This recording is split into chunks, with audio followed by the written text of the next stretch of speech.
and the trees rustling in the breeze. The air was filled with the laughter of children, the jingling of an ice cream cart, and the soft murmur of families enjoying a peaceful afternoon. But for Jack Carter, the world seemed to fall silent in a strange, suspended moment. He stood still, his hand tightening slightly around the strap of the backpack slung over his shoulder. His eyes were locked on a figure at the end of the paved path, a large dog with scruffy, matted gray fur, so filthy its original color was unrecognizable. The body was gaunt, ribs protruding, with patches of fur missing like unhealed wounds. But those eyes, the deep amber eyes, sharp yet clouded with time, made Jack's chest tighten as if gripped by an invisible hand. "Max?" he whispered, his voice catching in his throat. It took him a few seconds to dare step closer. His heart pounded as if thrown back onto a battlefield from years ago. Each step echoed with memories, the barking of dogs in the dead of night, the whine of bullets tearing through the air, and the warmth of a bloodied body once shielding him. The dog lay at the feet of an old man sitting on a worn wooden bench. The leash was nothing more than a torn piece of fabric tied loosely around the dog's neck and fastened to a wrinkled collar. Though the dog's eyes were half shut and its breath labored, its ears twitched at the sound of Jack's voice. As if reacting from the deepest recess of memory, the dog struggled to lift its head, slowly, painfully, and looked at Jack. That gaze tore straight through the veil of time. Jack dropped to his knees, not caring about the dust or the noise around him. It was Max. There was no mistaking it. On the dog's left side, he saw a faint but long scar running from shoulder to hip, a mark he would never forget. It was the scar left after Max jumped in front of flying shrapnel to protect him during their final mission in Afghanistan. Jack had thought they'd never see each other again. Max let out a low, hoarse whimper. His tail twitched, too weak to wag, but enough to reveal a joy long buried. Jack reached out, wanting to touch his old friend. But before his fingers could graze the matted fur, the old man beside Max suddenly stood, stepping between them. His aged eyes held a wary gleam. "What do you want with him?" the man growled, clutching the makeshift leash as if guarding the last treasure he had. Jack froze, startled by the man's protectiveness. He stepped back half a pace, then took a deep breath, steadying his voice. "I know this dog. His name is Max. He was my partner. We lived together, fought together. He saved my life." The old man frowned. His expression softened, though suspicion lingered. He looked down at Max, still lying, blinking slowly but never looking away from Jack. "You say you know him? But he's been mine for months now. He was lost. I took him in. I fed him when no one else would even look at him." Jack bit his lip, lifting his eyes, his gaze full of emotion. "I understand, and I thank you for saving him. But you don't know. He's not just a dog. He's a hero, and I can't abandon him again." Amid the lively backdrop of the park, that moment felt like a silent pause in the flow of life. But for Jack, and for Max, it marked the beginning of a journey, a promise from long ago stirring back to life. And somewhere within Max's dimming gaze, the old flame of loyalty and unyielding memory flickered once more. Max's eyes never left Jack, as if trying to piece together a part of himself long lost. But the moment was broken when the old man suddenly stepped forward, tightening his grip on the makeshift leash. "Step back," he said, his voice raspy, not angry but cautious, the wariness of someone who had too often been forced to choose between trust and loss. Jack immediately stopped. That gesture, the way the man shielded Max, wasn't the cold possessiveness of ownership. It was closer to kinship, laced with fear. Fear that if he let go, this dog would once again be forgotten by the world. "I don't want any trouble," Jack said quietly, as if speaking to himself. "I just think I know this dog." "Everyone thinks that when they see him," the man muttered, half smiling, half bitter. "An old war dog, Ribs sticking out, face all scratched up. People toss him scraps, then move on. But I stayed. Jack was silent. The man wasn't lying. This wasn't the reaction of someone who had stolen anything. This was someone who had chosen compassion when he had nothing to give. "My name's Frank," the man said, still staring at Max. "And I call him lucky, because he survived long enough to meet me. Or maybe I survived long enough to find him." Jack gently set his backpack down and crouched to Frank's level. He didn't want to threaten. He didn't want to turn this sacred moment into a tug of war. "Frank, I believe you. And I know you did something not everyone would. Noticed, stopped, and saved a soul that was slipping away." Frank turned to look at Jack. Look, for the first time. His eyes, bloodshot and clouded with age, still held a spark, just like Max's, dimmed but never extinguished. "I found him by a dumpster about 7 months ago," Frank said. "He was eating cardboard, not because there was no food, but because the pain in his stomach was too much. He didn't bark, didn't growl, just looked at me. And that look, I couldn't walk away." As he spoke, his hand gently stroked the sparse fur along Max's back. "I gave him food. He didn't eat right away. He waited, like he was asking, 'Are you going to leave me too?' I didn't. And from that day, he followed me. We slept behind the library, under overpasses, on nights when the cold dropped below 40. I gave him my coat. He curled up beside me to keep me warm. We didn't have anyone, just each other." Jack clenched his fists. Part of him felt a pang of jealousy. Max had lived a quiet life with a stranger all those years. But above all, he felt gratitude. "Frank," Jack said, voice choked. "I'm not trying to take Max back because I think I own him." He paused, breathing in. "I just don't want him to be forgotten again. He was a soldier, like me. We went through hell together. He saved me, more than once. I swore I'd never leave him behind." Frank didn't respond right away. He looked down at Max, now lying still, one eye half on Jack, half lost in some distant memory. Beneath the dust, under the tangled fur, those amber eyes still shone with something unmistakable. Finally, Frank sighed. "I don't know if you're telling the truth, but I see Max doesn't bark at you. He doesn't growl. He didn't turn away. With others, he always turns away." Jack reached out again. This time, his hand was steady. Palm down on the ground, patient, just as he had done during their earliest training sessions back at the base. Max looked at the hand. Didn't move. Then, after what felt like an eternity, he stretched his neck forward and gently touched Jack's hand with his nose. A silent gesture. No bark, no big emotion. But to Jack, it rang like fireworks in his chest. A quiet greeting after years of wandering. Frank saw it and gave a slow nod. "All right, tell me about him. About this Max of yours. About the battlefield he walked. I want to know who I've been living with all this time." Jack straightened up, looking Frank in the eye, then turned to Max. "I will, but I'll warn you. It's not a happy story." Frank gave a faint smile. "Good. The real ones rarely are, but they need to be told." And so, beneath swaying branches, in a Texas park unnoticed by anyone else, 2 strangers and 1 loyal dog began to piece together a forgotten fragment of history, a truth that no one else could tell, except those who survived it. Jack sat with his back resting against the wooden bench, eyes quietly watching Max lying on his side near his feet. Then he turned to Frank, a look of gratitude and heaviness filling his gaze. The world around them seemed to quiet, as if the entire park had faded away, leaving only 2 men and a dog suspended between 2 realms of memory.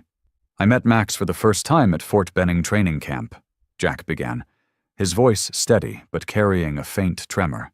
"He was only 2 years old then, a German shepherd, strong, stubborn, and alarmingly intelligent. The trainer said he was hard-headed and difficult to tame, but I knew what they called stubbornness was a caution. Max didn't give his trust easily. He needed time to know who was worth it." Jack lowered his head, smiling softly as he recalled those early mornings, sitting in silence, waiting for Max to come near. No pushing, No pressure, just waiting. A little closer each day, until one morning, Max laid his head in Jack's lap. From that day on, they were never apart. We were deployed to Afghanistan together in 2015. I was part of a special operations unit, and Max was a mine detection dog, trained to sniff out explosives and alert for ambushes. It was terrifying work. He was always the first to enter the unknown ground, always the first living being between us and death. The wind rustled through the trees, a few dry leaves tumbling down at their feet like echoes of far-off memories. Frank said nothing. He simply rested his hand gently on Max, listening not only with his ears but with all the years he had lived on the fringes of society. Jack continued, his voice quieter now. Each word weighed like it was pulled from a place he had kept sealed for too long. It was a moonless night. We were ordered into an abandoned village believed to harbor insurgents. Max took point, as always, ears perked, nose close to the ground. The air was thick, so thick you could breathe it in and know something was waiting. He paused, wiping his forehead like brushing off the dust of the battlefield still clinging to the edges of memory. When the first mine went off, all I heard was ringing, felt my body thrown from the ground. Before I could even think, Max had leaped in front of me, shielding me with his body as the second volley of gunfire rained down. I was hit in the shoulder and couldn't move. But Max, even with shrapnel in him, dragged my body into a nearby rock crevice. Every step left a trail of blood. His blood, not mine. He kept me conscious, nudging me every time I tried to black out as if to say, "Don't you dare die before I do." Frank looked down at Max, who was now resting in sleep. His voice dropped low. The scar on his left side, it came from that night? Jack nodded, eyes shining with a mix of pride and pain. That's where the shrapnel hit. We were airlifted out before dawn. I woke up in the field hospital, and the first thing I asked was where Max was. When the medic said he survived, I cried. I had never cried on the battlefield before. The wind returned, gentler this time, like it too was trying to lull Max into a long-deserved peaceful sleep. When I got back, I applied to adopt Max once he retired, but my request was denied. They said he was too old to qualify for a veteran adoption. They promised he'd be cared for, and now I know what they meant by care was dumping him on the street the moment he was no longer useful. Frank clenched his hand, then slowly released it. He sat in silence for a long moment before exhaling a heavy breath, as if letting go of sorrow he didn't have words for. Maybe he didn't choose me, he murmured. Maybe I was just the last one left when he fell. He stared at Max, eyes filled with a conflicted blend of resignation and the sense that he'd merely been the keeper of someone else's memory. Jack shook his head gently, gaze never leaving Max. No, Frank. You weren't just a keeper. You were the one who kept his soul from going out. You gave him trust again. And because of that, I have a chance to fulfill the promise I made him long ago.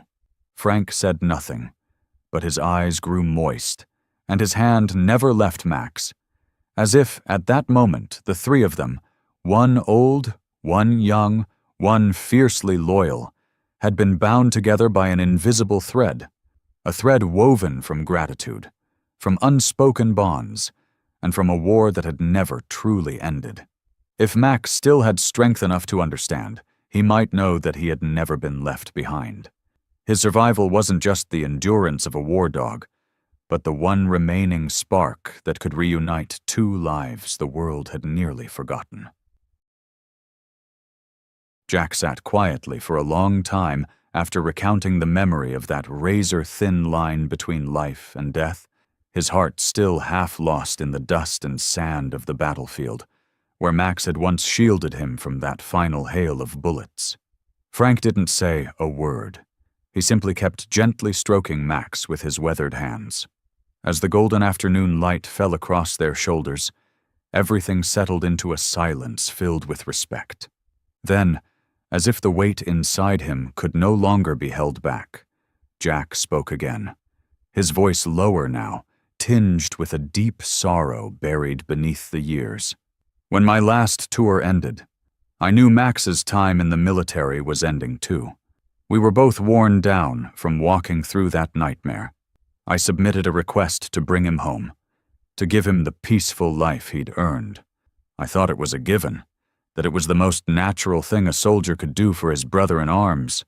He paused, eyes drifting toward the wind-spun leaves tumbling across the pavement as if dancing their farewell. They rejected me. Their letter said I didn't meet housing or financial requirements. They said Max would be transferred to a retirement care facility called Patriot Defense Solutions, PDS for short. A name that sounds so official, so full of honor, like it was the final resting place for four-legged heroes. Jack's fists clenched, knuckles rising under tanned skin. He didn't try to hide it anymore. Frank was looking at him now with the same understanding, of a man who once tried to hold on to the one thing that mattered, only to be told he had no right. I called, I wrote, I tried to get answers. They told me Max had been transferred, that I no longer had clearance. Every reply was cold, as mechanical as a spreadsheet. No one remembered that I was the one Max had licked blood from, that I was the one he stood guard overnight after a sleepless night. He dropped his head, fingers brushing through dry grass at the edge of the bench, feeling the tiny burrs pricking his skin like echoes of the invisible wounds war had left behind. Max stirred then, letting out a soft rasp of a whimper, and his half-lucid eyes found Jack's as if to echo every word with silent empathy. "Frank, do you know what haunts me the most?" Jack looked up, eyes red-rimmed but steady. "It's the moment I signed the release papers for Max. Even as my heart screamed, I signed, because I believed they'd care for him. Max looked at me as I walked away. He didn't whimper. He didn't fight. He just stared, like he was waiting for me to come back. I promised silently that I would, but life pulled me away. No leads, no trace. Max was just gone." Frank nodded slowly, his expression softened with the weight of Jack's loss. He didn't respond. Some pain needs no commentary, just someone willing to bear witness. Jack turned to Max, then murmured as if to himself, but clearly for Frank to hear. "I used to think I was soldier enough to endure anything, but it turns out the thing that kept me awake wasn't the gunfire. It was wondering, where was Max? How did he live? Was anyone with him on those cold nights?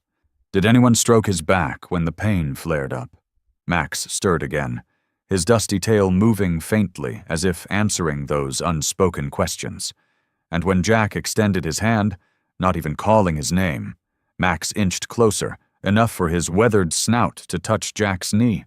Frank saw this and spoke in a voice rough with feeling. "Maybe Max can't speak, but he knows who called him from the heart. Maybe now's the time you help him answer those questions." Jack looked at Frank. Their eyes met in a long silence, and Jack gave a subtle nod, as if making a new promise. One is not bound by forms or regulations, one beyond delays or excuses, because between him and Max, no signature was needed to define loyalty. He knew the journey wasn't over, and to bring Max home, truly home, he would have to uncover every missing piece of the puzzle hidden behind the name PDS. As Frank quietly nodded, a silent acknowledgement of all Jack had just shared, the breeze in the park shifted slightly. Under the soft light of the setting sun, Max closed his eyes, resting his head on Jack's leg, as if rediscovering a place that had once been lost in the shadows of fate. Jack placed a hand on Max's head, fingers gently brushing through the coarse fur. His voice came again, deeper this time, steadier, as though touching a wound time had never healed. "I still remember that morning clearly. When the military truck came to take Max away from the base, they told me not to follow, not to hug him goodbye, not to cause emotional disruption for the dog. I stood behind the iron fence, watching Max being led away on a strange leather leash. I couldn't say a word. I couldn't call his name. Every sound in me had been choked off. He turned back once. Just once. And that look has haunted me ever since. It wasn't angry, it was confused, like he couldn't understand why the person he trusted most didn't come closer, didn't stop them." Jack paused, wiping at the corner of his eye. Whether sweat or tears, it didn't matter. The memory had weight. I left the base the next day, partly because my service ended, but mostly because I couldn't stand being in a place that used to echo with the sound of his paws, his bark, his breath. Those first few nights, I woke up thinking I heard his claws gently scratching the floor, asking to go out. But there was only the silence of an empty room. Frank said nothing. His hand stayed on Max's fur.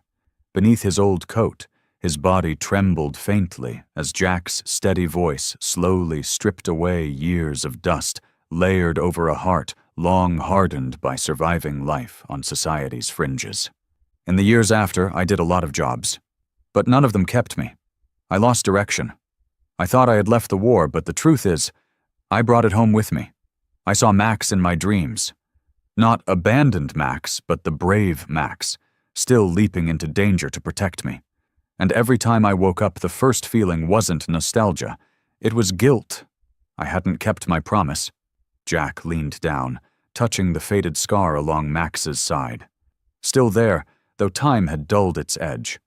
A mark of unshakable loyalty, paid for in blood and flesh.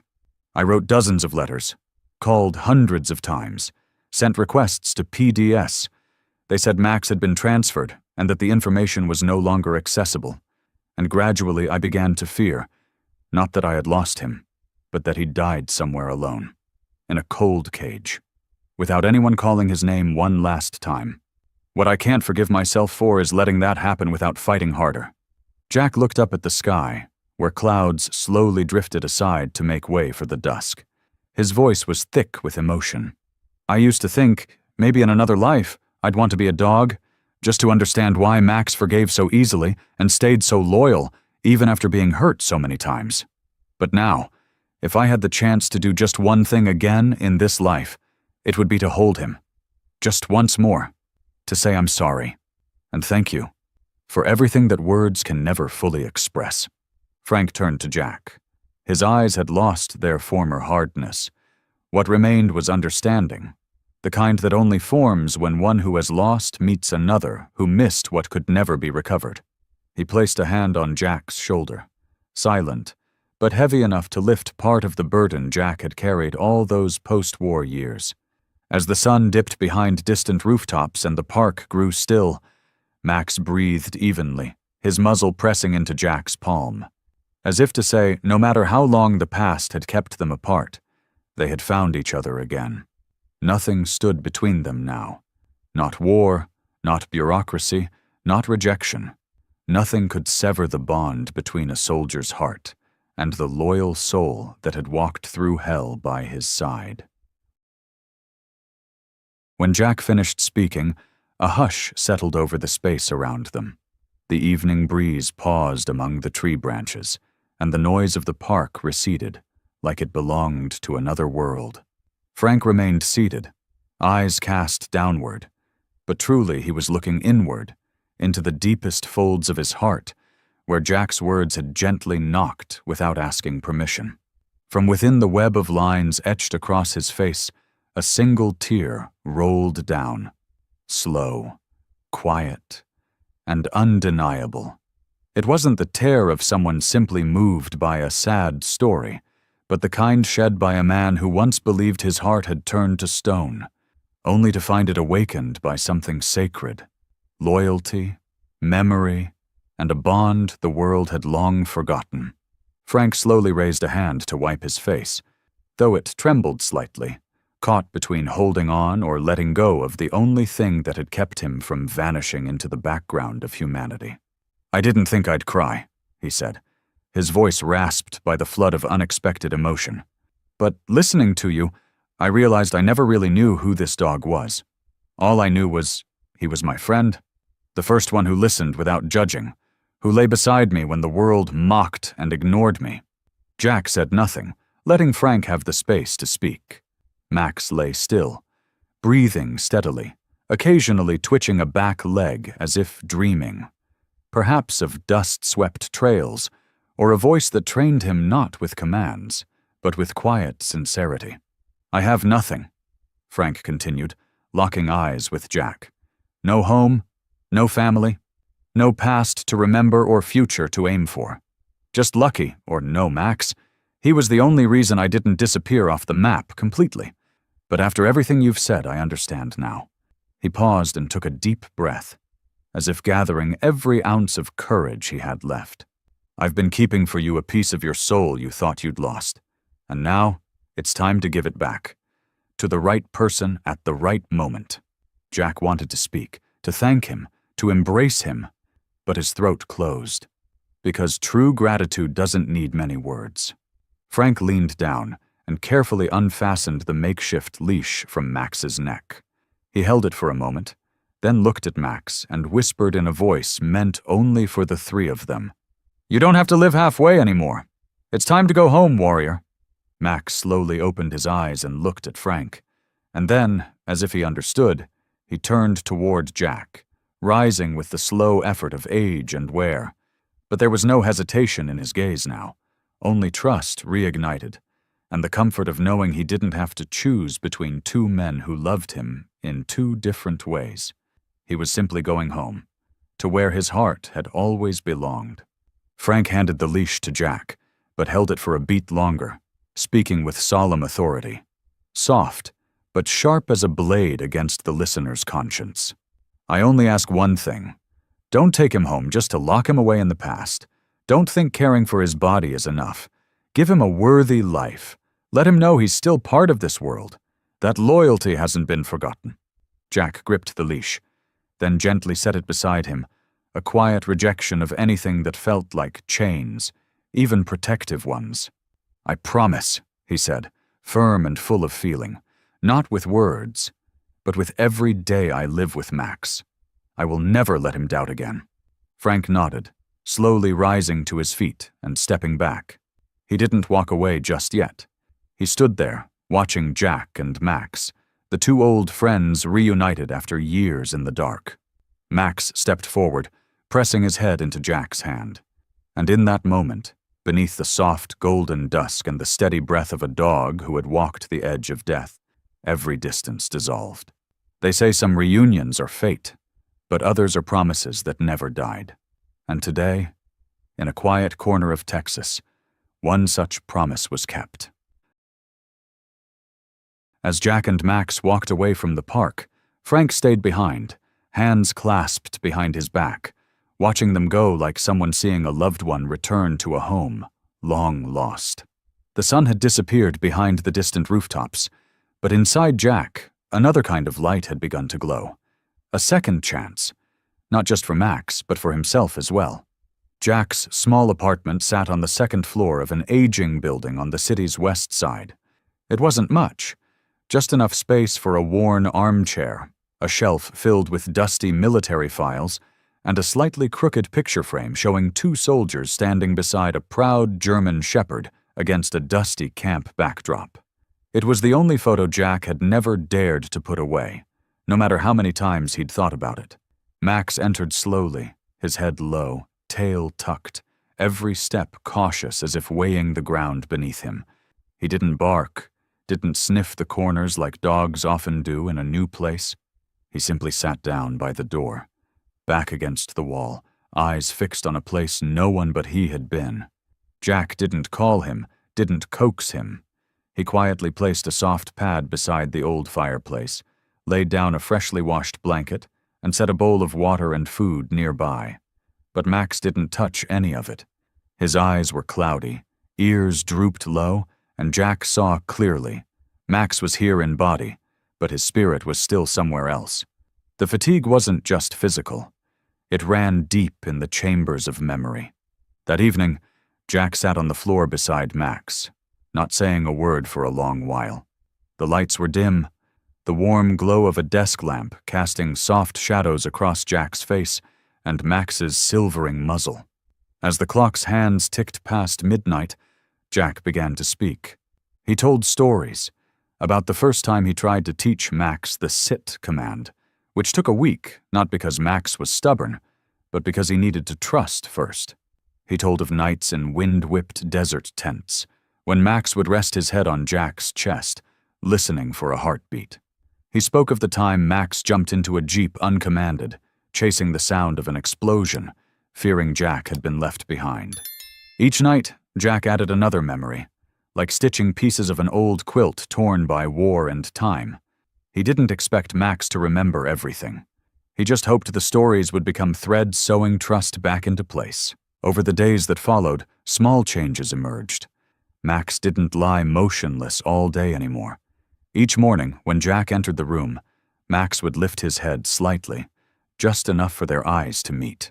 When Jack brought him water, Max would drink a little, then glance up, as if to say, "Thank you." One afternoon, when Jack reached to untangle the matted fur on Max's ears, the dog flinched, but didn't pull away. He lay there quietly, breathing softly, as Jack worked through each knot with the same hands that had once gripped a rifle. Jack remembered every scar on Max's body, each one a chapter in an unwritten war memoir. The long one down the left side from shrapnel, the smaller one on his right leg from that reckless jump in Kandahar. Every time Jack's fingers touched a mark, he told Max what happened that day. The rain, the gunfire, the first hug when they both survived. Max didn't respond much. But sometimes Jack saw his eyes close. Not in sleep, but in memory. And once, when Jack awoke from a brief nightmare, Max was no longer curled at the foot of the bed. He had moved closer, resting his head gently against Jack's foot, guarding his sleep, just like in the old days. This recovery wasn't dramatic. It wasn't a novel-worthy transformation. It was slow, quiet, a little less sighing each day, a gaze that started to rise from the floor and meet the eyes of the one in front of him. And Jack understood. Max didn't just need rescue. He needed to remember that he still mattered, that the heart once brave wasn't brave for orders, but for love. A love that never demanded anything in return but flourished when someone simply said his name and meant it. In the days after moving in with Jack, Max slowly began adjusting to his new rhythm, though every change still felt fragile, like a dry leaf clinging to its branch in the breeze. Each step was careful, each breath marked by the weight of years and wounds. But Jack knew true healing didn't lie in speed. It lived in depth, and Max was making his way back, inch by inch. That morning was unusually clear. The trees in the park swayed gently, and the ground shimmered with dew from a light overnight rain. Jack walked Max as usual, but today the dog moved a little quicker. No bounding, no leash pulling, but there was something in Max's eyes that flickered, like an old instinct reawakened by the scent of morning. Jack noticed it and smiled, leaning down to pat Max's neck. "Good job, buddy. You're feeling better today, aren't you?" Max tilted his head. Not much, but enough. His ears perked up. He was listening. He understood. Across the street, a little girl was playing with a bright plastic ball. Her cheeks were rosy, curls bouncing with every movement. Her name was Emma, about 6 years old, out for a stroll with her mother after preschool. They stopped near an intersection where green grass lined the edge of the curb, her laughter rising above the hum of traffic. Jack kept walking with Max until a sudden scream pierced the air. He spun around in alarm. Emma, in a moment of childhood impulse, had dashed out of her mother's grasp, chasing the ball as it rolled into the street. Her mother screamed, but only managed to stretch out a hand. Too late. From the opposite side, a black SUV barreled toward the intersection, moving too fast, the driver oblivious to the small figure on the road. No one had time to act. Except Max. The dog who had once charged through explosions, who had crossed trenches and raced death, responded faster than any human. He yanked free from Jack's grip and bolted. No bark, no hesitation. "Max!" Jack shouted, frozen in place, his heart seizing as he watched Max sprint, not like an old, broken dog, but like a warrior reborn. Max charged into the street, slamming into Emma with the full weight of his side, knocking her safely into the grassy curb. It wasn't a violent hit, just enough to nudge her out of harm's way, but Max didn't make it clear. The front of the SUV clipped him at speed, sending him spinning to the asphalt, where he landed and lay still. Screeching tires screamed through the street. The horrified driver jumped out. But by then, everyone's eyes had turned to Max, lying on his side, soaked in dirty water, muzzle dust covered, yet trying to lift his head, straining to check if the girl was okay.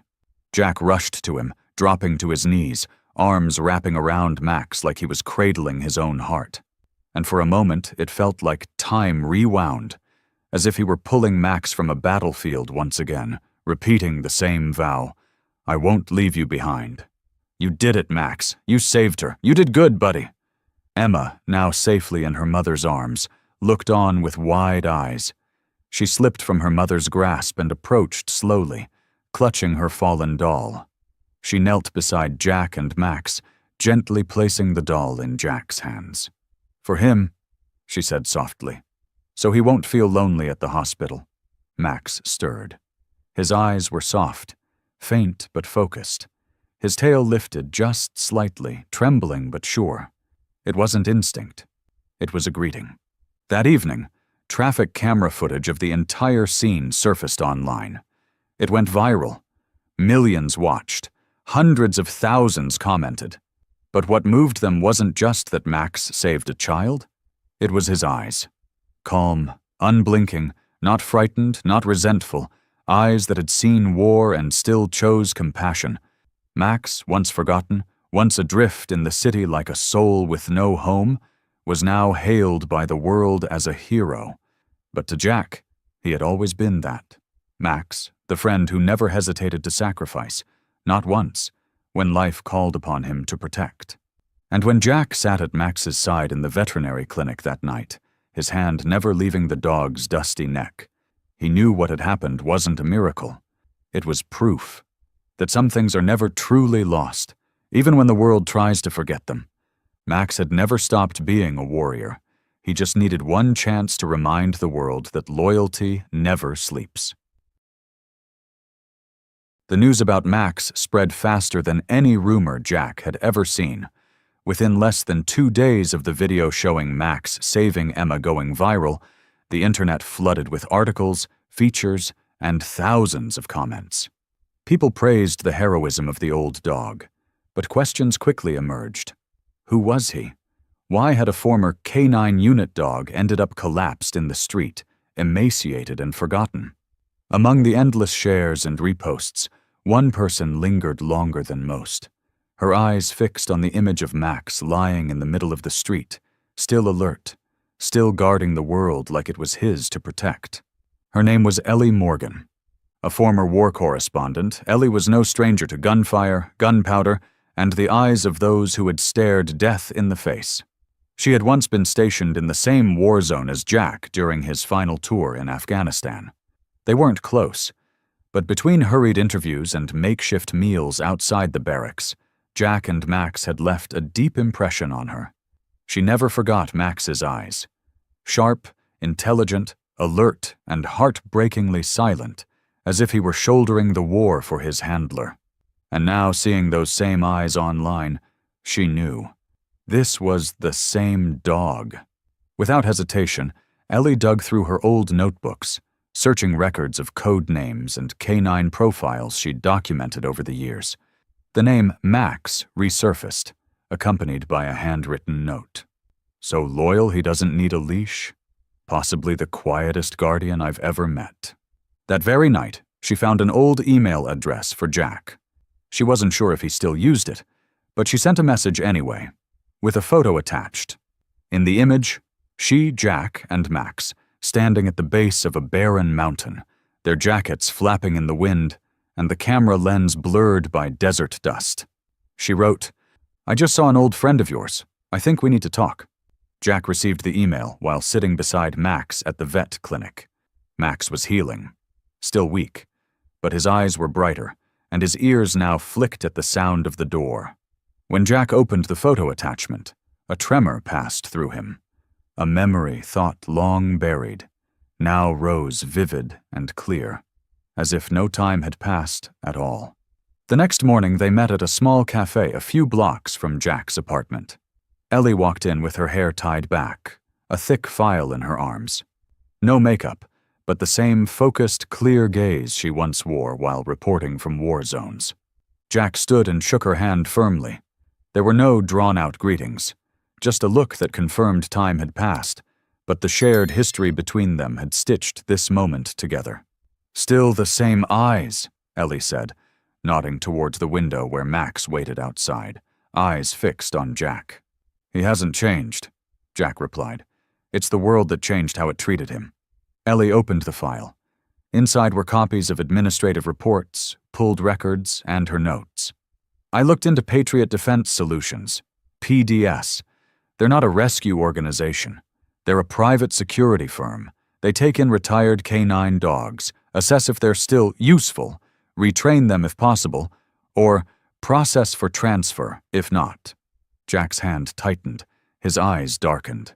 "And transfer means what, exactly?" Ellie shook her head. "No one knows. They don't release procedures. No handler records and no adoption lists. Some dogs are resold, others vanish. Max might have been released, or worse, deliberately abandoned."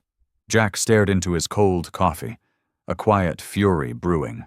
Not just for Max, but for every dog like him, trained, used, forgotten, dying in silence, without anyone left to remember their names. "What do you plan to do?" Ellie asked, not probing, but offering. "I can't let this end with a viral clip," Jack said. "Max saved a life, but we're the ones who let his life fall apart first. I need the truth, and I need the world to see it." Ellie nodded. Her voice was steady. "I'll help you, not as a reporter, but because I believe Max's story deserves to be told to the very end." As they stepped outside, Max rose the moment he saw Jack. He didn't bark, didn't leap. He simply pressed his head gently against Jack's leg, a gesture not of possession but of trust, the kind that isn't bound by commands, only by memory. That day marked the beginning of a journey, not to seek pity, but to protect the honor of voiceless souls, dogs who served silently, who gave their all, and deserve to be heard. That afternoon, after the meeting with Ellie, Jack and Max walked home in silence. Jack said nothing, but inside his mind, puzzle pieces were rapidly shifting. What Ellie had revealed about Patriot Defense Solutions felt like a door cracked open. Behind it, a labyrinth where Max had been tossed in, labeled like expired equipment. But deeper than anger, Jack felt something else. A quiet knowing. There was still something hidden. Something Max had carried all this time that he couldn't say, but waited for Jack to finally see. Back at the apartment, Max settled onto his familiar bed by the window. The golden sunset spilled across his patchy fur, lighting him like a fading photo. Jack knelt, reaching toward the old fabric collar Frank had tied on Max. The canvas was frayed, stained, and torn in places, but the knot was tight. The kind of knot someone makes when they're trying to hold on to the only thing that still matters. Jack meant to replace it. Easier, softer, more comfortable. But as his fingers reached the collar's edge, they brushed something hard, thin and cold. He stopped.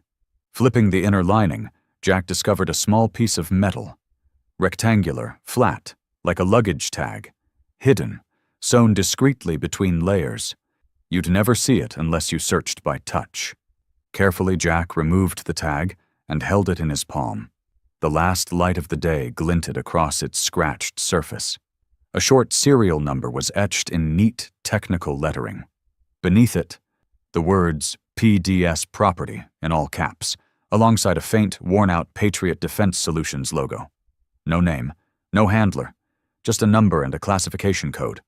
As if Max wasn't a living soul, but a piece of gear, a weapon, a bag, a forgotten asset. Jack froze, his hand clenched.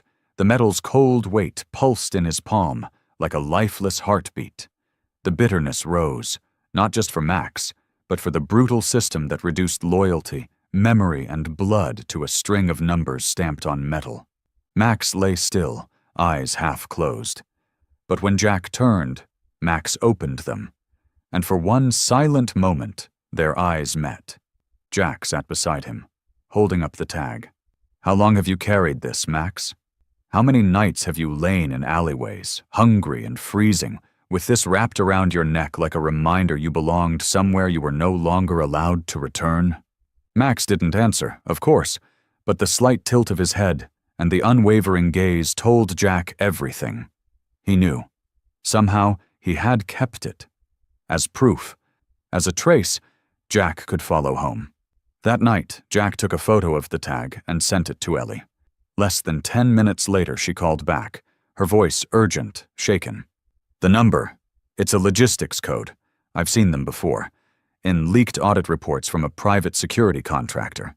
These tags are used for items pending reassignment, damaged weapons, broken equipment, or retired K-9s no longer deemed usable. Jack closed his eyes, hands interlocked in front of his mouth, struggling to keep his voice steady. You're saying Max was tagged like expired inventory? Not as a living being? Not as someone they promised to care for? Yes, Ellie replied, voice even but strained. And the worst part? If Max had one, there are likely hundreds, maybe thousands of dogs like him. Tagged, dumped, unrecorded, forgotten. Jack stood and walked to the window. Below the lamplight, Max lay in the living room, head resting on the plush bear Emma had left behind. Beside him, Jack saw his reflection. Not just a man who'd found his old friend, but one now holding the key to a much darker truth. Then we don't stop, Jack said quietly, but with steel in his voice. I can't undo what's been done to Max, but I won't let it happen to any other warrior, four-legged or two. That night, after the brief phone call with Ellie, Jack barely slept. The cold metal tag he'd found on Max's collar felt like a silent blade cutting into his trust. What he once thought was a rare case of neglect was beginning to look like just the surface of something much darker. Max wasn't merely forgotten. He might have been a victim of an entire system designed to discard those who had given everything without even leaving a trace of dignity behind. The next morning, Ellie sent him a short message. There's someone you need to meet. Jason Miller, former Spec Ops, lost his K-9 after a 2013 op. He knows more than most people dare say. Jack didn't hesitate. He called Jason that very afternoon. The voice on the other end was low and gravelly, the kind that belonged to someone who'd lived through things he couldn't describe. After just a few exchanged words, Jason agreed to meet. Not out of curiosity, but because he, too, had been waiting for someone with enough courage to expose what had long been hidden. They met at a quiet cafe on the outskirts of town, a place where no one batted an eye at two men who looked more at ease holding rifles than porcelain mugs. Jason was broad-shouldered, sun-worn, and sharply focused, until he spoke of Shadow, the German shepherd who had served beside him for 3 years. Then, his eyes softened like still water before a storm. I didn't lose him in combat, Jason began.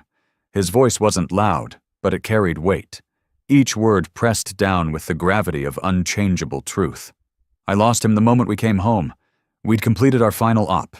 Shadow had taken shrapnel in his left leg. I filed all the paperwork to adopt him.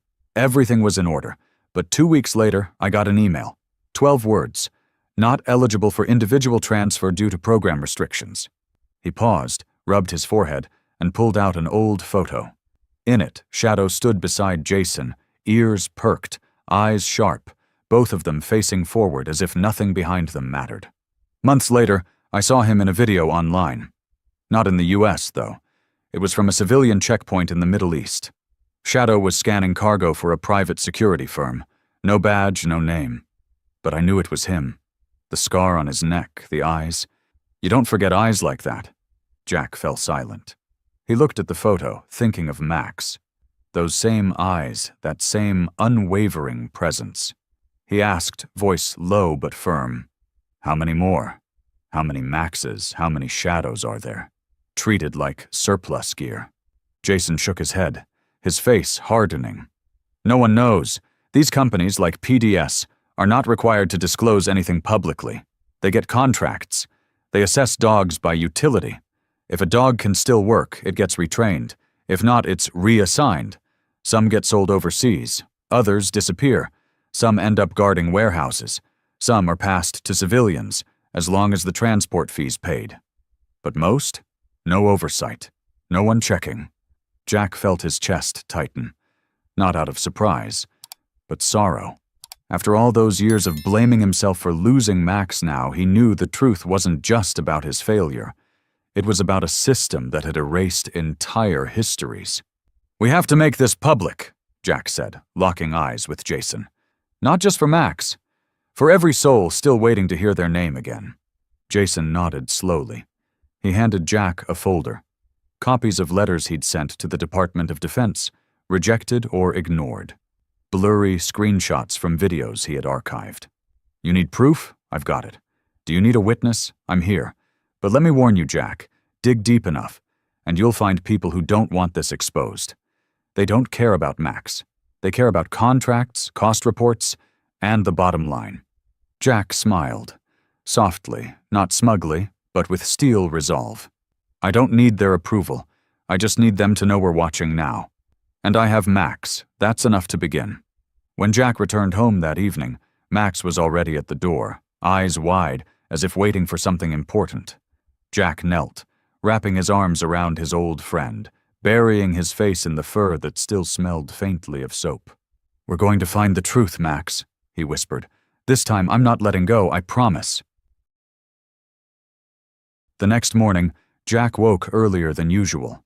The first rays of sunlight angled through the window, lighting the silvery patches on Max's coat as he slept on his bed by the foot of the bed. His legs twitched softly as if running in a dream.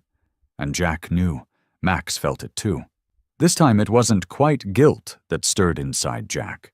It was clarity, determination. Max had spoken, not in barks, but through survival, through action, through the unwavering fire still glowing in his eyes. And now, Jack had to be his voice. For Max, and for all those like him who had once been praised, then forgotten. Ellie picked him up just before noon. In the back seat was a thick folder, copies of press credentials, and a request for access documents. Jack climbed in beside her, eyes on the file. "You think they'll let us in?" he asked.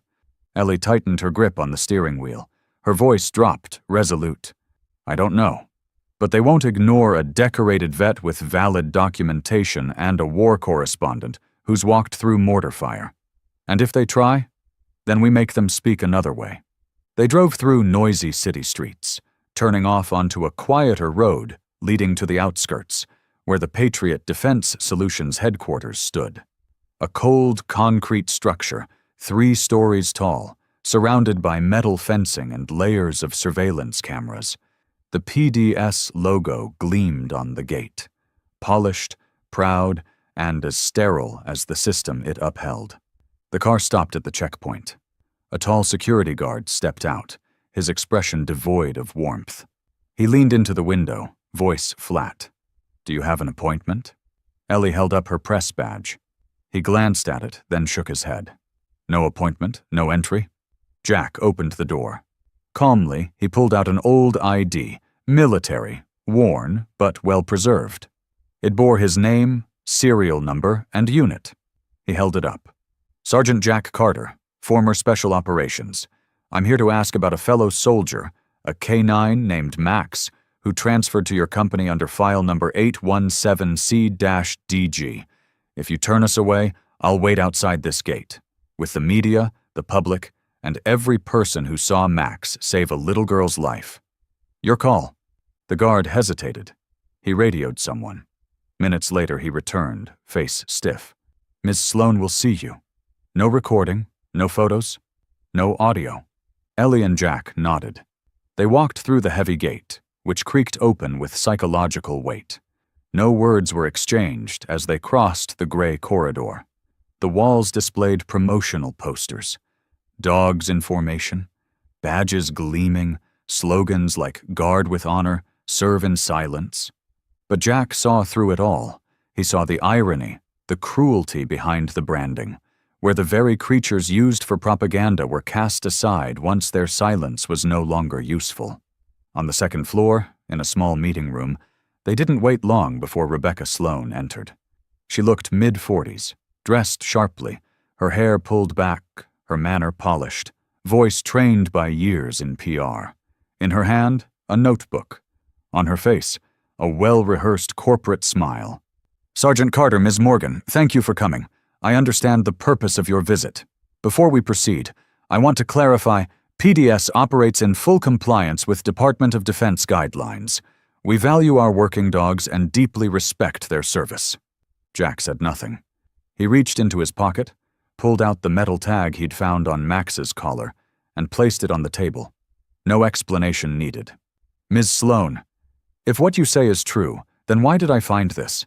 A liquidation tag, hidden in Max's collar. And why was a dog who served in combat, who saved lives, found starving in the street, if your retirement care protocol really exists?" The air in the room grew dense. Sloane's polite smile faltered for a fraction of a second, just enough to show Jack he'd hit something raw. Ellie leaned in, her voice crisp and cutting. "We're not here for statements. We want Max's file. We want to know how these dogs are lost from the system. And if you won't answer, then Max's story won't stay personal. It'll become a public ethics investigation." Rebecca didn't speak right away. She placed her pen down, studying Jack for a long moment before finally responding. "I'll look into the file, but some of that information may be outside my jurisdiction." Jack didn't blink. His voice came steady, sharpened by betrayal. "We'll wait, but not forever. This isn't just about Max anymore. There are hundreds, maybe thousands of others still waiting to hear their names." After a brief silence, the atmosphere in the conference room thickened like a heavy storm cloud pressing against the window. Rebecca Sloan gently turned the notebook in her hands, as if weighing the truth against what could be disclosed. Finally, she looked up, her gaze calm, but the initial friendliness had faded. "Sergeant Carter, according to the files we're reviewing, the dog Max, serial number 817C-DG, has been classified as unfit for duty due to advanced age, prolonged injuries, and diminished reflexes following deployment in a conflict zone. In such cases, we initiate a procedure known as humane transfer. That means—" Jack cut her off, his voice sharp, no longer patient. "Humane.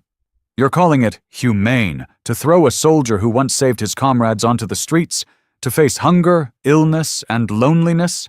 Rebecca remained composed, but her face had hardened.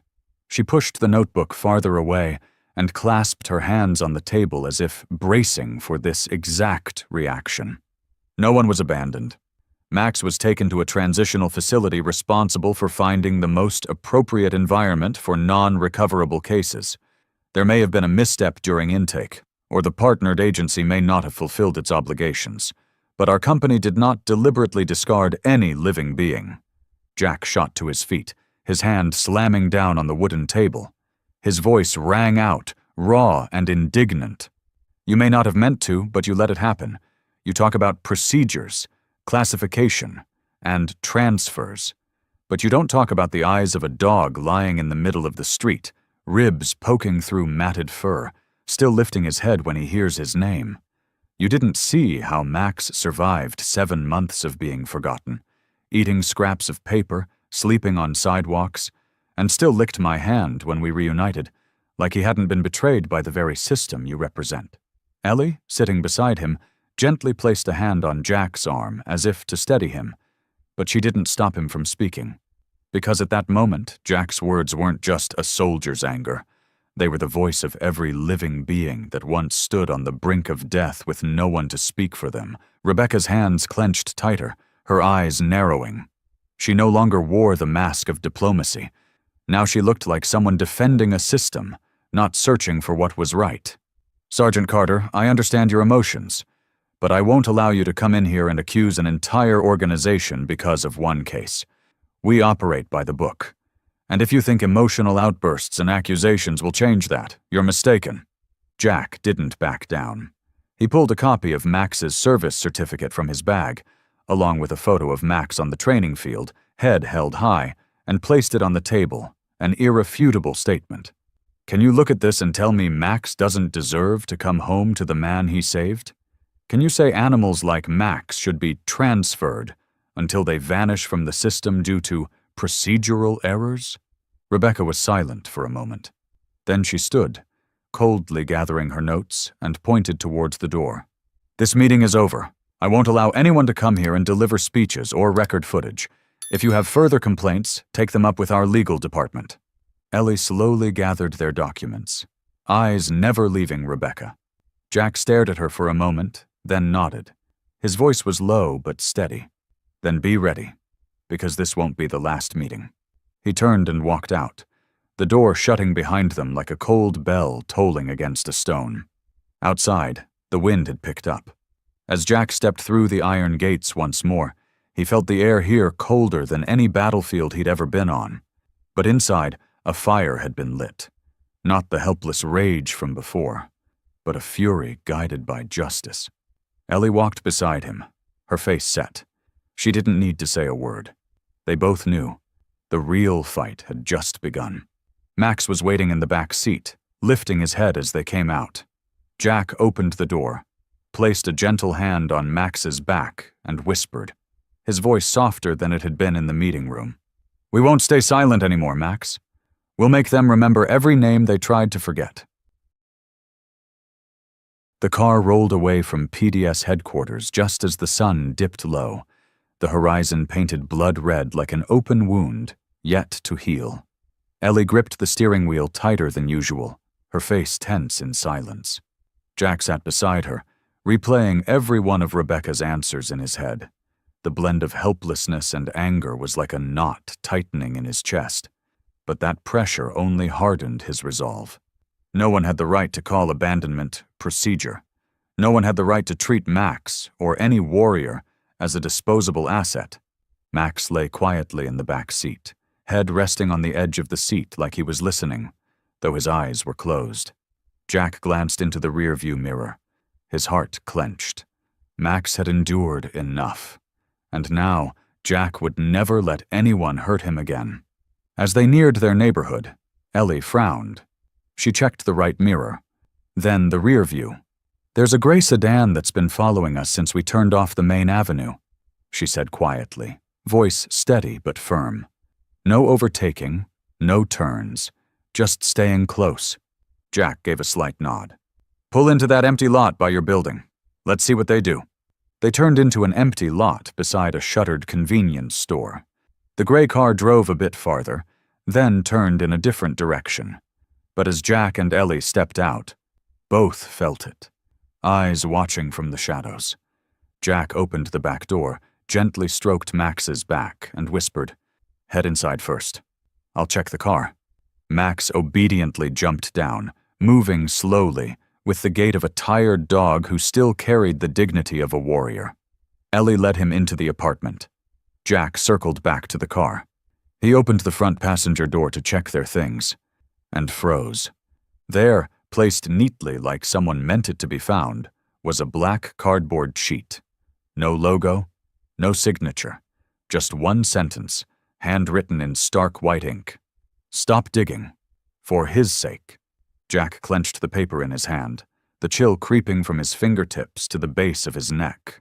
No name, no mark, but the message was clearer than any threat he'd heard. This wasn't bureaucratic deflection anymore. This was the sign of something willing to act, willing to silence, to keep the truth buried. He went straight back inside and handed the note to Ellie. She read it, brows tightening, but her eyes stayed locked and steady. "They're not just avoiding responsibility," she said softly. "They're afraid. And if they're afraid enough to threaten us, it means we're getting close to the truth." Jack nodded. He knew that. And he knew this wouldn't stop at veiled warnings. There would be more resistance, maybe real danger. But now was no time to retreat. Every step forward was a step toward bringing Max, and others like him, back into the light. Max lay at their feet, eyes looking up, as if sensing something was shifting. Jack crouched, resting a hand on Max's head. His eyes softened, but his voice carried deep resolve. "They might think fear will stop us. But Max, we didn't come back to live in fear. We came back to claim justice. And this time, nothing's going to stop us." That night, after carefully folding the threat note and locking it away in a drawer, Jack sat beside Max for a long time. The atmosphere inside the small apartment felt unusually heavy, a stillness that seemed to press down like a weight. Only the steady sound of Max's breathing and the warm glow of an old desk lamp broke the silence. But Jack knew this peace was only a surface. Beneath it, something was shifting, pushing them into a new battle, one that was no longer just about justice, but now a race against time. The next morning, when Jack placed the food bowl down, Max didn't get up like he usually did. He lay motionless on the rug, head tilted slightly to one side, eyes open but empty. Jack knelt and called his name, once, then again, but got only a slow blink and a heavy breath in return. At that moment, Jack felt something crack inside. Max tried to stand, his hind legs trembling, then collapsed sideways onto the floor, his body giving out in a helpless slump. Jack rushed over and caught him, shocked by how much lighter Max felt than when they first reunited. Heat radiated from beneath his fur, his breathing was too fast, and the weary look in his eyes told Jack plainly, Max was running out of strength.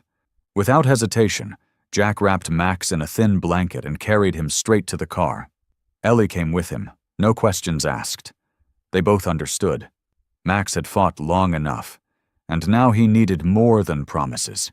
He needed to be saved if there was still time. The vet clinic sat near the gas station at the end of the block. Dr. Linda Alvarez, a woman in her 40s with thoughtful eyes and a calm, cautious demeanor, was the first to examine Max when Jack had found him. As soon as they brought Max in, she immediately saw that this was more serious than before. "Put him on the table," she said quickly, her voice firm but gentle. "Then wait outside. I'll examine him right away." The wait in the hallway stretched on endlessly, like a march with no destination. Jack sat gripping his hands tightly, eyes staring into nothing, while Ellie occasionally placed her hand on his shoulder, to keep him grounded, to remind him he wasn't alone. Finally, Dr. Alvarez stepped out, pulling off her mask, her eyes heavy with truth she didn't try to soften. "Max is in heart failure," she said slowly, "most likely due to cardiac damage from old injuries that were never properly treated. The years spent on the streets and the recent strain have severely weakened his heart. We can give fluids and medication to support the heart and ease the pressure, but—" Jack clenched his hands. He knew the word, but always came before something terrible. "But there's not much time left. Max may have a few more weeks if he's kept completely at rest and under no stress. But if he overexerts, if his heart misfires even once more, we won't be able to save him." The room went still. Jack said nothing. He simply walked in and sat beside Max, who now lay on a soft pad, an IV in his front leg, eyes half closed. He didn't have the strength to lift his head, but when Jack placed his hand on his chest, Max shifted slightly, reaching for the warmth he knew. "You've tried too hard for too long, Max," Jack whispered, his voice trembling like a soldier revealing his wounds for the first time.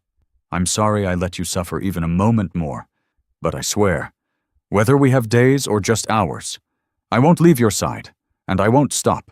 Justice for you won't end here." Max opened his eyes, slowly nudging Jack's palm with his nose. No words were needed, no sound. That single gesture told Jack everything. Max understood.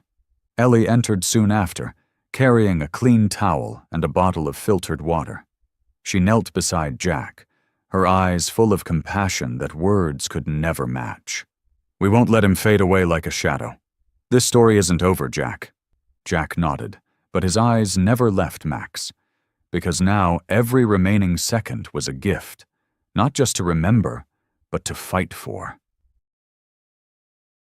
As night fell and the clinic was bathed in soft yellow light from the bedside lamp, Jack remained there, his hand resting on Max's frail, rising chest, listening to a heartbeat so faint it sounded like time ticking down. Never had he felt so powerless, when love, loyalty, and gratitude still weren't enough to stop a heart broken by years of neglect. But in that moment, looking into Max's weary eyes that still struggled to stay open for him. Just like on the battlefield, Jack realized he couldn't wait any longer.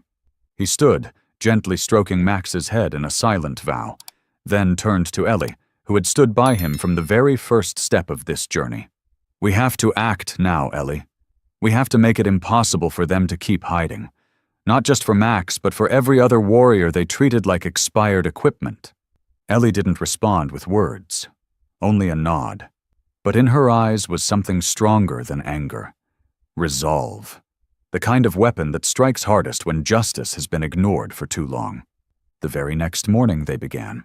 Jack reached out to Jason Miller, a fellow veteran who had also lost his K-9 partner. Jason helped connect him with others who had faced similar stories. Within days, Jack had dozens of confirmations, emails, texts, even voice recordings from people who had been denied the right to reclaim their dogs, or who had seen their canines' names disappear from rosters without a trace. Ellie, with her sharp investigative instincts from years as a war correspondent, contacted former PDS employees. One man, Luis Vega, who had worked in logistics, agreed to meet in secret. In a small cafe on the south side of the city, Luis shared what he knew. Some of the dogs were never returned to the recovery centers listed in the files. They were sent to third parties without inspection. Some went to private security firms. Others didn't even have traceable addresses. I remember Max, we called him 817C-DG, was on a list labeled non-tracked category. That's just a sanitized way of saying pulled from the system without accountability. Luis couldn't say much more, but what he left behind was a crucial piece in proving this neglect wasn't random. It was intentional. Ellie compiled everything. The first photo of Max when Jack found him. Thin, filthy, his matted coat still hiding half-healed scars. The viral video of Max saving Emma. Medical records showing untreated old injuries. PDS internal notes showing the same classification codes across multiple dogs. Testimonies from Jason and other veterans. Luis's statements, and even the metal tag Jack had found tucked inside Max's collar. Each piece of evidence was like a small arrow. Sharp, precise. But together they formed a spear, enough to pierce the carefully crafted shell that PDS had wrapped around their so-called procedures. Jack printed everything. He pinned each document to the living room wall, transforming it into a command center. Not a home for a veteran and his aging dog, but a war room for two soldiers fighting back against a machine that thought it could erase the truth. And in the silence of late night, Jack stood before those photos. The light reflected in his tired eyes. But there was no softness there. "We're going to make sure they can't look away anymore, Max. They might have erased your name from their files, but they won't erase the truth." From the corner of the room, Max let out a faint whimper. Jack turned, walked over to him, gently stroked his head, and smiled. Warm, steady. "Sleep now, old friend. When you wake, we start a new fight. This time, for everyone who never got the chance to come home." As the first light of day filtered through the window, casting a warm, golden glow across the living room, now papered with documents, photos, and evidence, Ellie sat silently in front of the open laptop. The screen showed a video timeline, every frame edited with care, every word chosen not just to tell a story, but to awaken a conscience that had long been asleep. Jack stepped in, gently placing his hand on Ellie's shoulder. She didn't turn to look at him, just gave a slight nod, then pressed play. The screen lit up with a quiet scene. A sunlit park, where a skinny dog darted into the street, pushing a little girl out of the way of an oncoming car. The footage quickly cuts to Max lying in the road. No anger in his eyes, no pain, just the calm of a soul long used to put others' lives before his own. Then came Ellie's voice, gentle, clear, but filled with emotion. "This is Max, a former K-9 who served in special operations with the U.S. military. Max wasn't just a soldier, he was a teammate, a guardian, a symbol of loyalty." Next, a shot of Max in full combat gear, standing beside Jack in a rocky war zone, eyes sharp but steady. Max once saved his handler's life under gunfire, but when the war ended, he wasn't allowed to come home. He was labeled no longer serviceable and then disappeared into a system called Patriot Defense Solutions, a place where once celebrated lives are discarded without a farewell. The footage shifted to photos. Max frail and lost on the street, eyes staring into nothing. Jack kneeling before him, hand trembling over his tangled fur, and Max on a clinic bed, IV in his leg, still tilting his head toward a familiar touch. When Jack found him, Max was exhausted, suffering from heart failure due to years without care. But even with his body broken, Max saved someone one last time.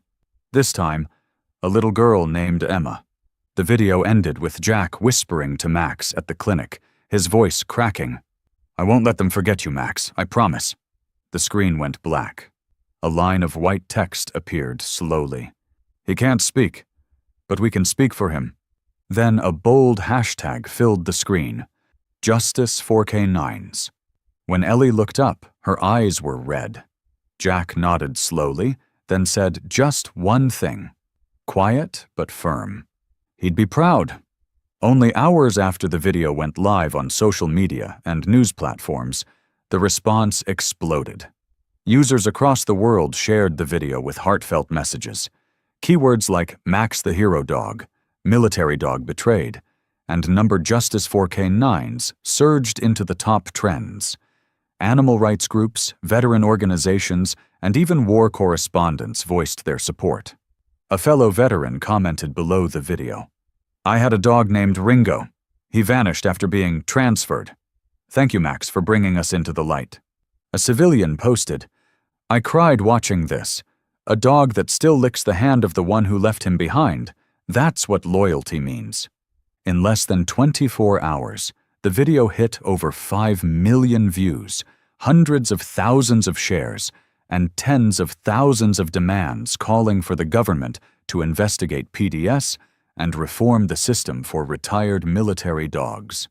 Back in the small apartment, as Jack watched Max sleeping under a warm blanket, his breathing still shallow but steadier than the day before, he whispered, "You spoke, Max, and now the world is listening." The impact of the Justice for Max video didn't stop with social media.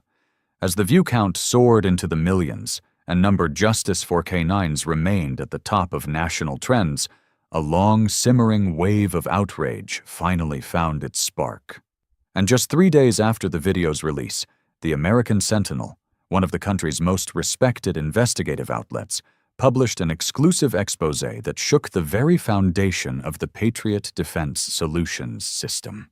The front-page headline screamed what could no longer be ignored. Behind the fur of loyalty, the truth about how PEDS retires military dogs. The article was the result of a months-long investigation that had been quietly brewing. But the video of Max pushed the editorial team to release everything. No more waiting for a safer moment. The time was now. The opening told Max's story, accompanied by a photo of him collapsed on the sidewalk and a chilling image of the note left for Jack. "Stop digging, for his sake." Side by side was Max's military service record, where he was labeled high asset, absolute loyalty, elite rescue reflex. The contrast was jarring. It exposed the cruelty hidden behind clinical language. But the most shocking revelation came midway through the piece. Testimony from a whistleblower, an anonymous source codenamed K-9, who had worked in PDS's distribution division for over 5 years. "We received K-9s from the military in batches. Those deemed retrainable were shipped to partner branches, usually private security companies overseas. The injured, the elderly, or those flagged as behavioral risks went on the disposal list. On paper it said, humane transfer. In reality, many were sedated and sent to pet clinics under false names. Others were simply abandoned in remote areas to save on labor costs." The article included damning evidence, internal classification charts, emails from senior supervisors ordering inventory reduction, and hidden camera photos of dozens of dogs. each wearing a metal tag just like Max's, stored in a dark warehouse. One quote sent shockwaves through readers. Some of these dogs served in major operations, wore medals, and saved lives. But when they came home, they were treated like worn-out equipment. No funerals, no reports, because, quote, "It's just a dog." The article closed with an image of Max sleeping in sunlight by Jack's window, captioned, "He doesn't need our pity. He needs us to remember, and never let it happen again." Ellie Morgan, war correspondent. The reaction was immediate. Major TV networks aired segments quoting the article. Several members of Congress demanded a federal investigation. Animal rights groups and veterans associations jointly signed a petition to the Department of Defense, calling for full transparency in the retirement and care of military working dogs. Across the United States, hundreds of people began sharing their own stories about K-9s who disappeared, were denied return, or went missing after service. From personal grief, they found a collective voice, and Max became not just a symbol of loyalty, but a torchbearer for justice. In a small cafe, Jack sat reading the article again, his phone buzzing with messages from old friends, strangers, fellow veterans, and even people who owed Max their lives but had never met Jack. Beside him, Max rested his head on Jack's leg, ears twitching as if still listening. Though his breaths were faint, he was still Max, still watching over the world with the silent vigilance of a soldier who had never truly left the front line. Jack gently stroked his back and whispered, his voice low but steady, "You see it now, Max. They're listening. And this time, they can't look away." The fallout from the American Sentinel's explosive exposé didn't stop at social media or press rooms. Just 3 days after its publication, the U.S. House Committee on Oversight and Government Reform issued a formal invitation to the central figures behind the number Justice for K-9's campaign to appear at an emergency congressional hearing. This wasn't a formality. It was a wake-up call about an ethical void that had been allowed to fester far too long within the system. That morning, Washington, D.C. buzzed with more urgency than usual. On the grand steps of the Capitol, the sound of heavy footsteps echoed in Jack's chest like distant war drums. He walked beside Jason Miller and 3 other veterans, each of whom had been denied the right to adopt their service dogs after discharge. None of them carried photos of themselves. Instead, they brought pictures of their fallen friends, dogs who died mysteriously, disappeared from records, or, like Max, were abandoned without a word. Ellie followed close behind, carrying a thick case file filled with the investigation. Documents, testimonies, images, months of evidence meticulously compiled. But above all, Max remained the quiet heartbeat of this battle. Though too frail to be there himself, he was present in every word and image. At Jack's table sat a framed photo of Max resting his head on Jack's leg in the clinic, his eyes lit by soft light, a silent reminder that needed no explanation. When invited to speak, Jack rose and nodded respectfully toward the committee before taking the mic. He stood tall, but his voice was calm and low, like the steady rhythm of waves brushing the shore. "I'm Sergeant Jack Carter. I served in 2 combat tours in Afghanistan. But I'm not here to talk about my service. I'm here to tell you the story of Max, a 4-legged soldier who saved my life, stood by me through the darkest nights soaked in gunpowder and blood, and was discarded as if he'd never existed." The chamber went silent. Some lawmakers glanced at the photo in front of Jack, visibly moved by the steady, soulful eyes of the dog who'd seen war and peace, loyalty and betrayal. I found Max nearly 7 years after he'd been labeled no longer useful. I held him on the sidewalk, thin, weak, his heart damaged, and I asked myself, how can a country pin medals on a dog's chest, only to quietly unpin them when he can no longer run as fast? Who gave us the right to decide when loyalty expires? Jack paused briefly, then reached into his jacket pocket and pulled out the metal tag once found on Max's collar, holding it high for all to see. This is how they remembered Max. A cold piece of metal with a serial number, not a name, not a memory. And if we don't act now, How many more Maxes will be forgotten, reduced to codes instead of called by name? Below, Jason bowed his head, hands clasped tightly. Ellie, her eyes red, rested her hand on the briefcase, its contents barely visible. The first image of their campaign. Max and Jack standing in the desert between two moments in time, before the fight and before the world forgot. Jack continued, his voice now rising, firm and resonant like crashing surf against old stone. I'm not here for pity, I'm here for recognition. Not for me, but for every silent warrior who never got a voice. For the K-9s who served, fought, and endured in silence. We need legislation, a real protective system, so that when these dogs leave the battlefield, they aren't left behind like worn-out armor. He ended with a plea. Not as a soldier, but as a man once saved by a soul the system tried to erase. Please don't look at them as tools. See them as teammates. Pass the Retired K-9 Protection and Honor Act, not out of gratitude, but to keep the promise that we leave no one behind, human or dog.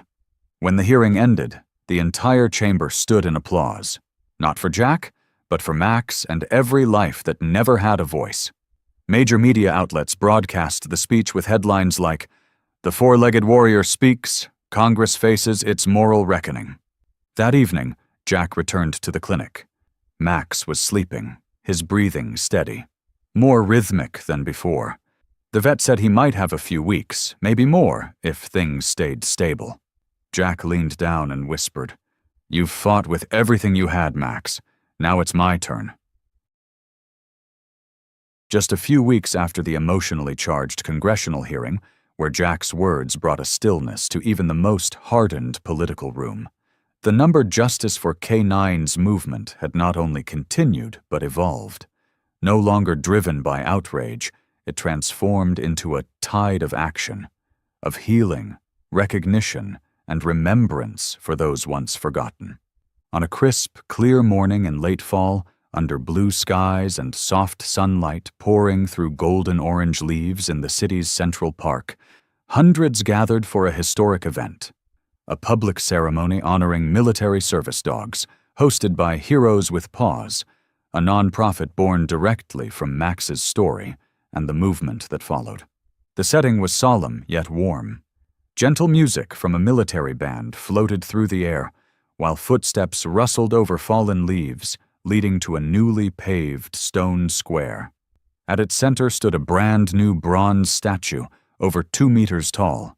A German shepherd frozen mid-step, head held high, eyes looking ahead. Beneath its paws, inscribed in bold letters, "To our loyal companions who served without command, protected without condition, and gave without ever asking for glory." The statue was modeled after Max. Beside it stood a large plaque bearing his name, and hundreds of others. No longer serial numbers, no longer inventory. Names, each letter carved in stone, a permanent pledge that this time they would be remembered.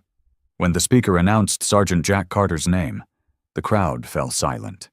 Jack stepped forward through the rustling wind.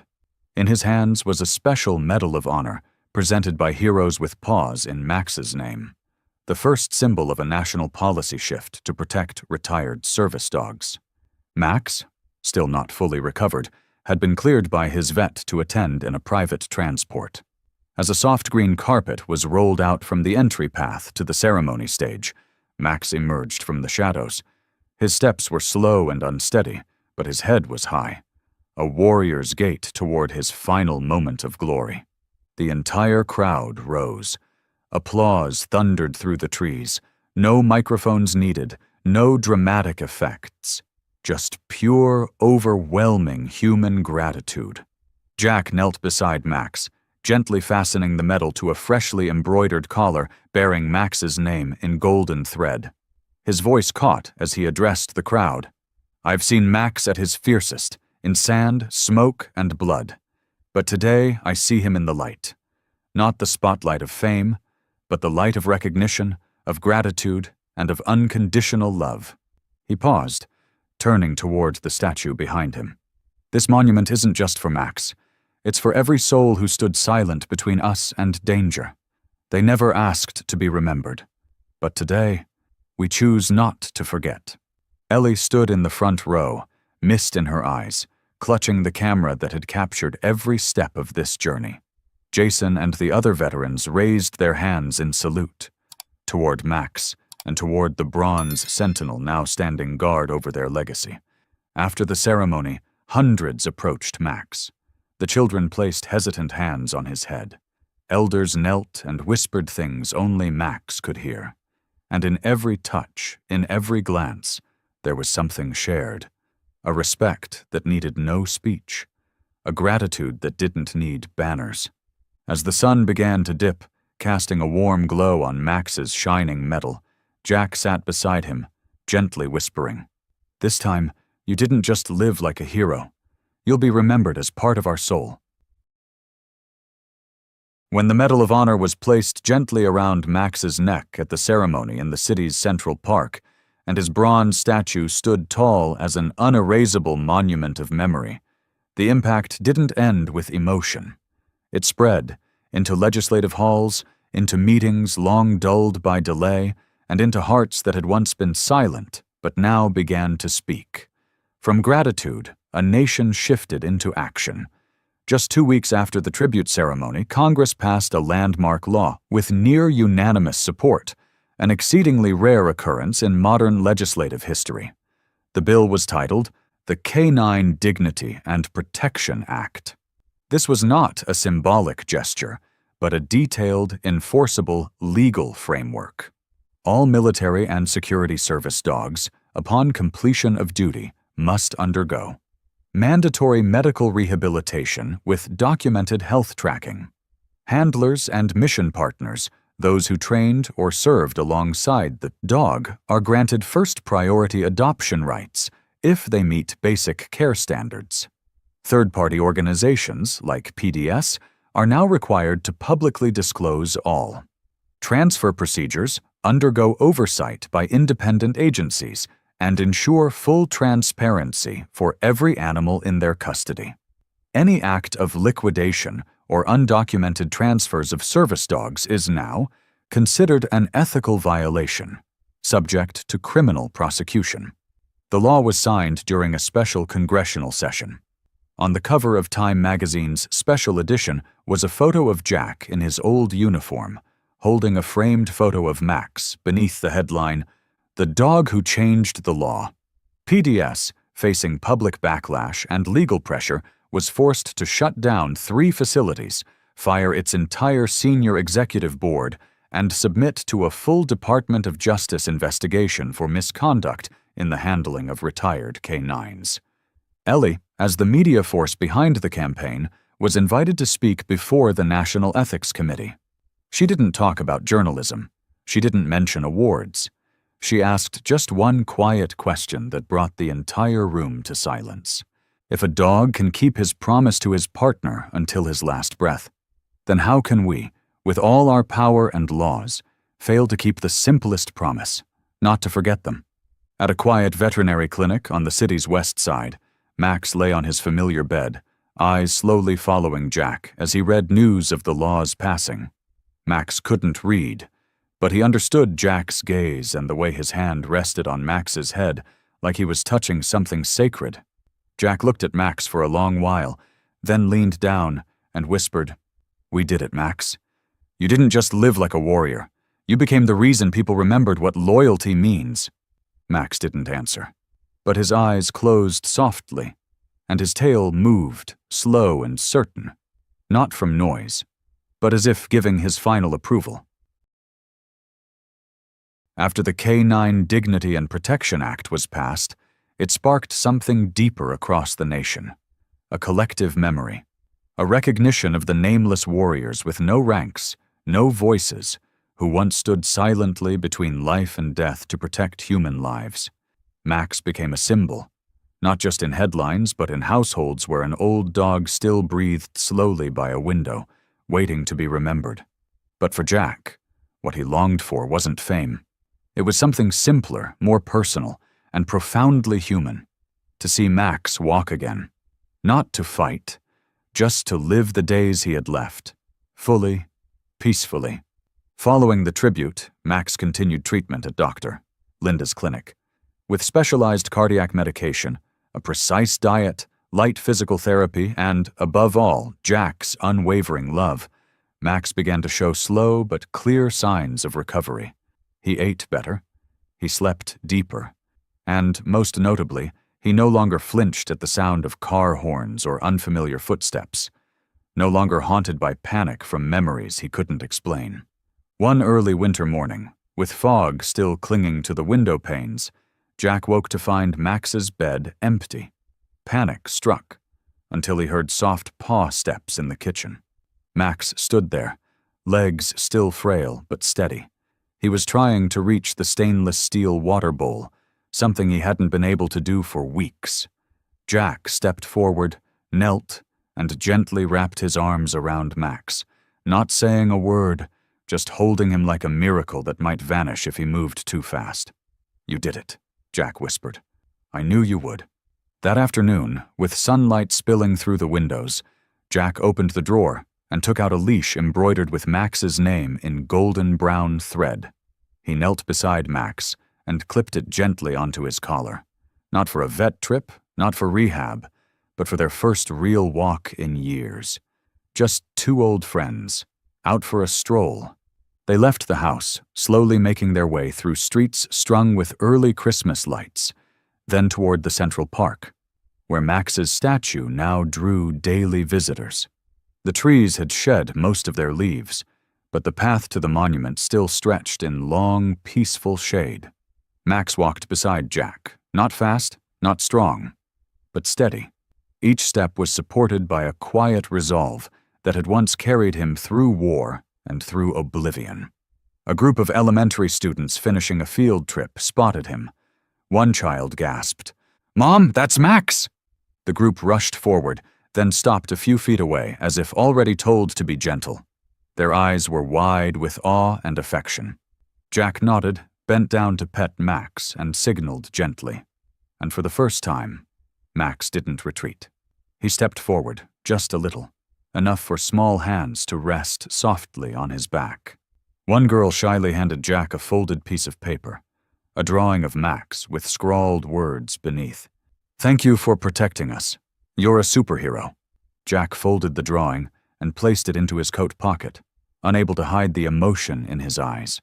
He and Max continued down the path toward the far end of the park, where the sun was beginning to fall behind the bare trees. There was no need to rush. Every step they took now meant more than speed. It meant restoration.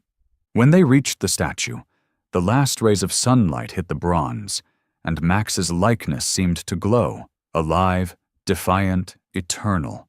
Max sat beside it. Jack sat beside him, hand on his head. "You know," Jack said softly, "sometimes I think your story was too sad to be real. But then I see this. You here, watching the sunset like there was never war, never pain." Max looked up at him. His eyes were clear, untouched by bitterness or regret, and in that moment Jack understood. It was Max's loyalty, free of resentment, free of condition, that had saved not just Jack, but an entire system that once turned away from what mattered most.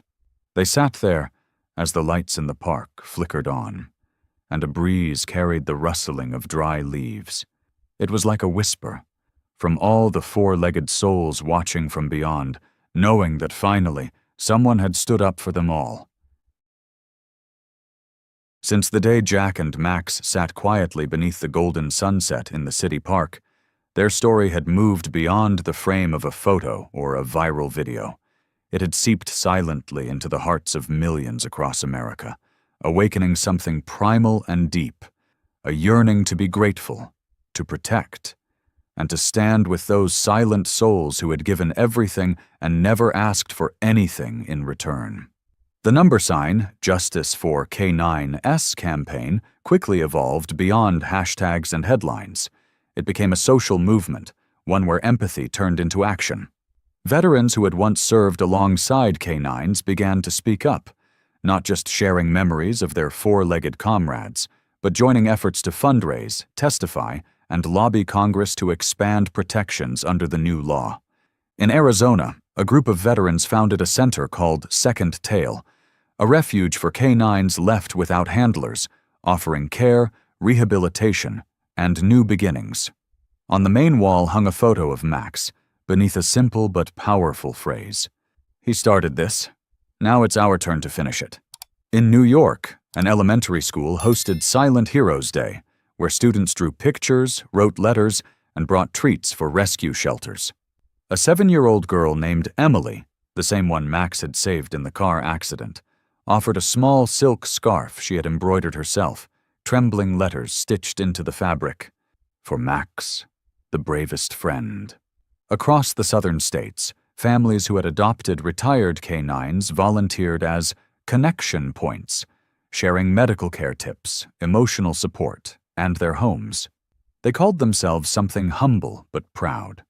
The second family of the nameless heroes. Ellie, the journalist who had told Max's story with all the love and conviction of someone who had witnessed war, became the public face of Heroes with Paws, a non-profit advocating for canine justice and protection. She and Jack traveled state to state, not to speak, but to listen. They heard stories never told, griefs never acknowledged, and saw eyes, human and canine, that had waited too long for someone to finally say, "I see you." And everywhere they went, people spoke of Max.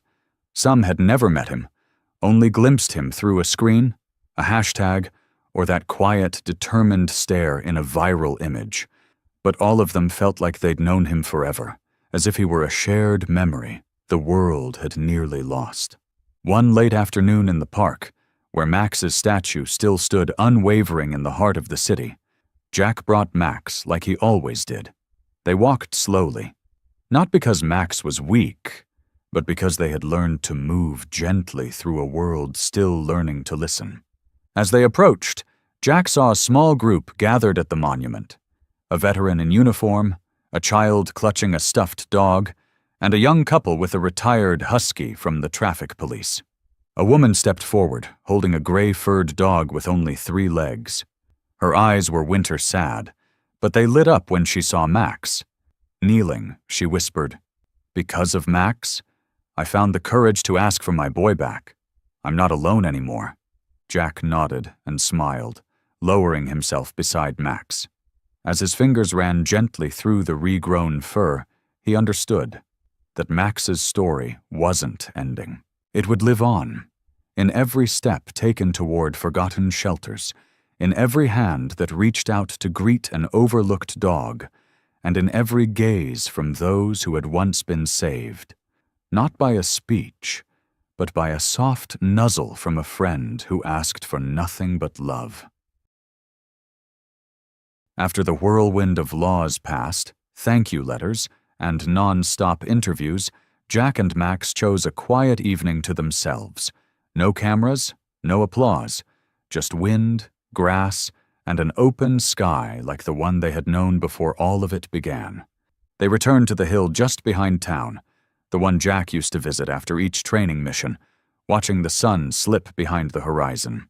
Years ago, Max, then full of energy, had run wild across that field, barking and tossing a ball into the air with his muzzle. Max couldn't run anymore, but he still walked, slow and steady, beside the only person who had never left his side. At the top of the hill, Jack sat first, pulling Max close. The dry grass crunched beneath them, and the earth's scent carried distant memories, not just Jack's, but of every soul that had walked through war, loss, and the crushing silence of being unseen.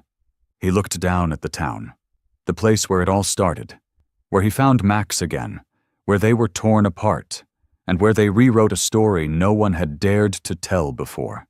The houses now glowed with soft lights, flickering gently like campfires lit in people's hearts.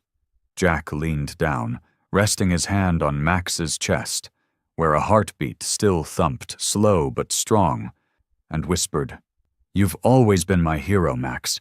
No medals, no speeches, just your eyes, your silence, and the way you stayed when no one asked you to." Max looked up. In those eyes, through time, through fire, through betrayal, there remained a light that no words could name. gentle, unshakable, a lighthouse for those adrift. They sat like that for a long time, until the sun slipped behind the mountains. Night fell like a lullaby, and stars bloomed in the sky. Silent, bright like souls smiling from beyond.